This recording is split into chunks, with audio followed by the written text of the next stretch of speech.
Hello and welcome to the Bookish One. My name is Dan, and today, unfortunately, we're going to be talking about a book that I DNF'd, the first book of 2021. I DNF'd, and I'll be honest with you, as I think about it longer and longer, my passion and my commitment to going back to that book to try and finish it is slowly waning.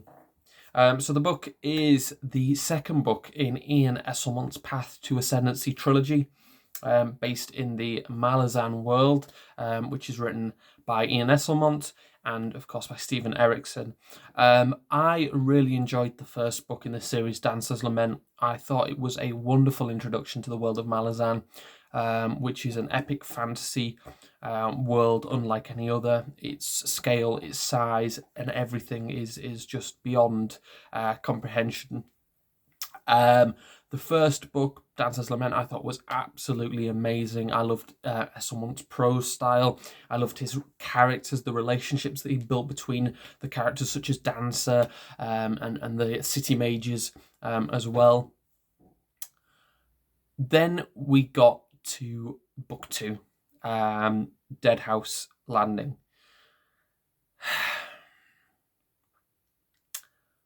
I got 100 pages in to Deadhouse Landing.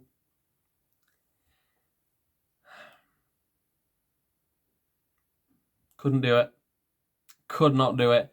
And here's the thing. I'm not. It wasn't even the sort of thing where you're reading a book and you're so desperate to get to another one. You know, you look at your TBR and you think, oh my God, I can't wait to get to that book, but I've got to read this one. It wasn't like that. What I was doing with this trilogy was I was reading one, and then I was typically going to a Stephen King book or something else, and then going to the other ones. I had gone from Dancer's Lament to Cujo by Stephen King, and there should be a review of Cujo coming up very soon if it's not up already on this channel. But safe to say, Cujo wasn't amazing. I think it's a good book, and I think it's a book that you should read, but ultimately something like The Shining I think is a lot better than Cujo. Anyway, I went from Cujo pretty much straight to Deadhouse Landings, pretty much on the same day, I think, actually. I started Deadhouse Landings in the evening.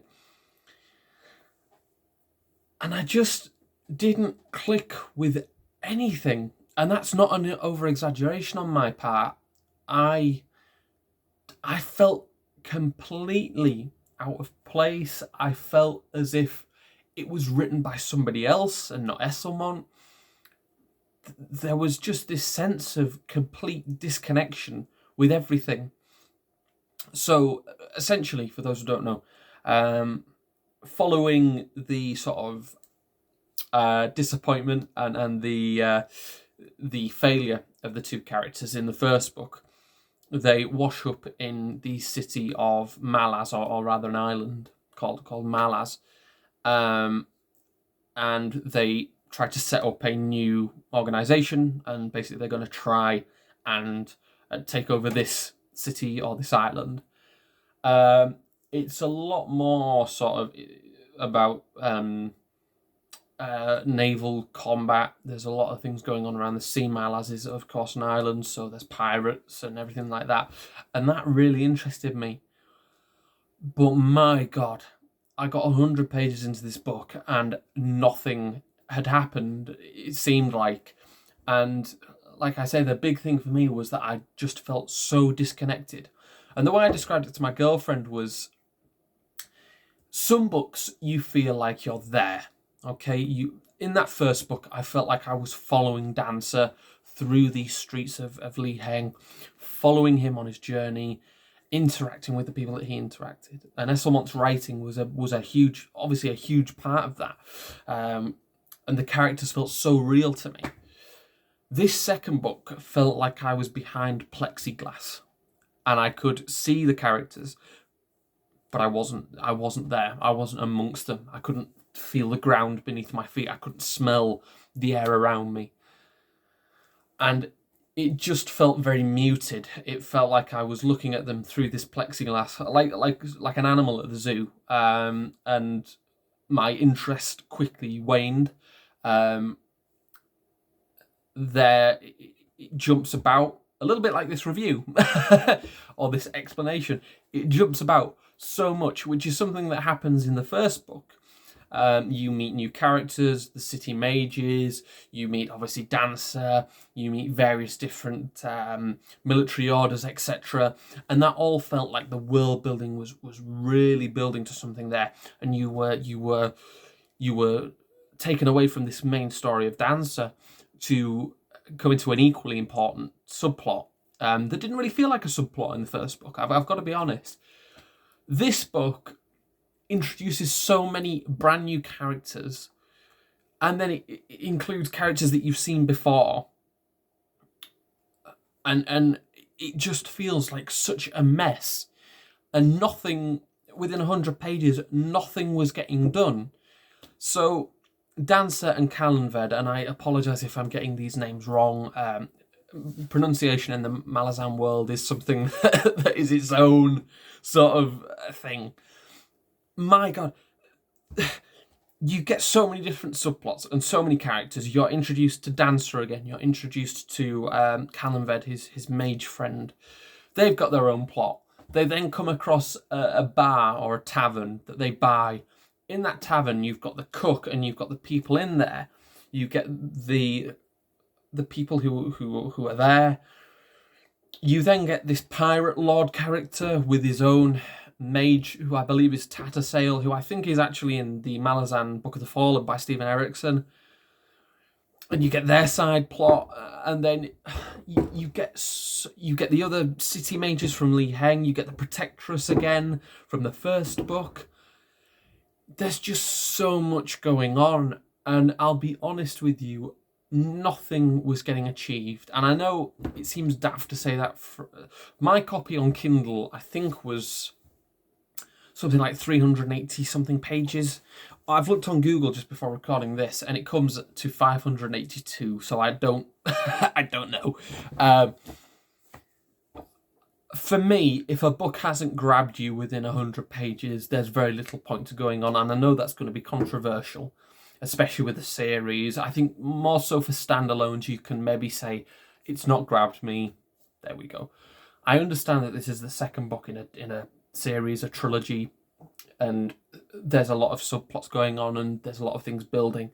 However, I'm usually not bothered by that. The biggest example to me would be probably Game of Thrones. All those subplots felt unique to me and felt like they were building towards something. This was just, it was so much jumping around, and it just seemed like it was adding so little. And the last portion that I read, or that I can remember reading, because I'll be honest with you, a lot of what I read has already left my mind. The last portion that I remember reading, we were in a sort of temple, and we got introduced to these sort of religious mage people, and their old mage king was like dying, and there was a new mage king, and then there was somebody else, and then there was somebody else, and it was all just, and it just felt like nothing. And this is going to sound so harsh. For me, Esselmont's writing here was almost, I don't want to say unreadable, because that's not true.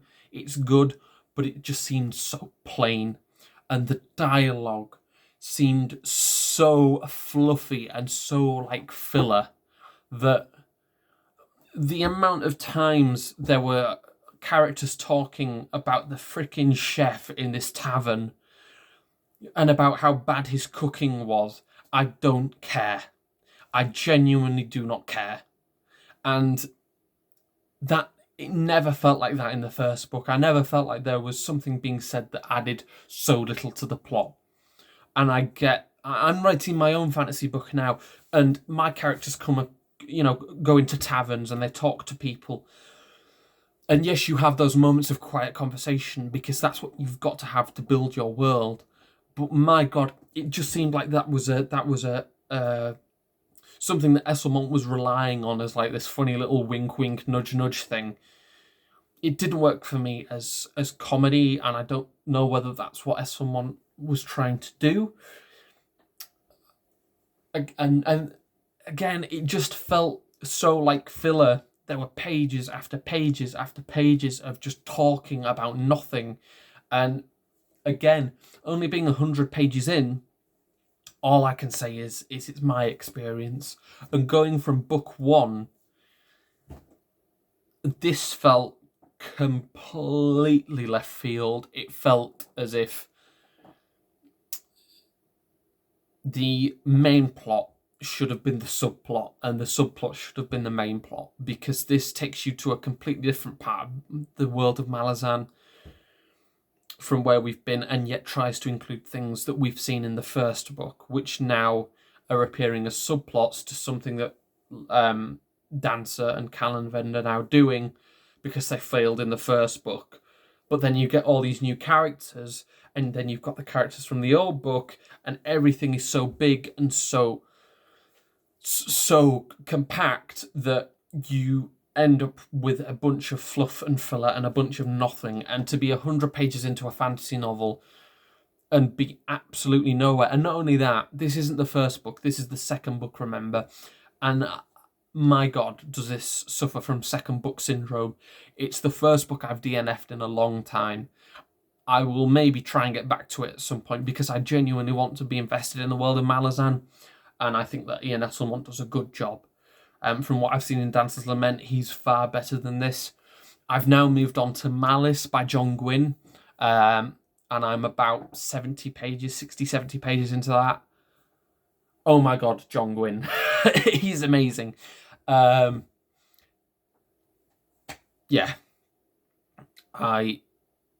It was so disappointing. So disappointing. And again, you know, I'm open to having a conversation in the comments here about this series and about this book in particular. It's on Goodreads. It's pretty much 4.5 stars, I think. And I found very, very little, very, very few reviews that said much negative.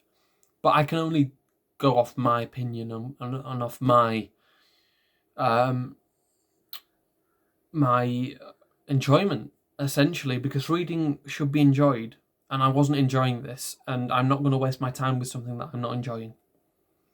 So that is the DNF of 2021. Guys, thank you so much for watching. Feel free to comment below with your thoughts, feelings, opinions on this, on DNFing, on Malazan, on Esselmont's writing, if you're familiar with it. Any books that you've DNF'd in the past couple of months of 2021. The next video up will either be the Cujo review or another book haul. But as I say, I'm currently reading Malice, so that will come in the near future for you. And I also want to talk about my writing a little bit, because that's going very, very well. But anyway, guys, I'm going to love you. I'm going to leave you. I wish you all the best, and I hope to see you very soon. Like, comment, and subscribe if you haven't already. And I will see you very soon. Bye-bye.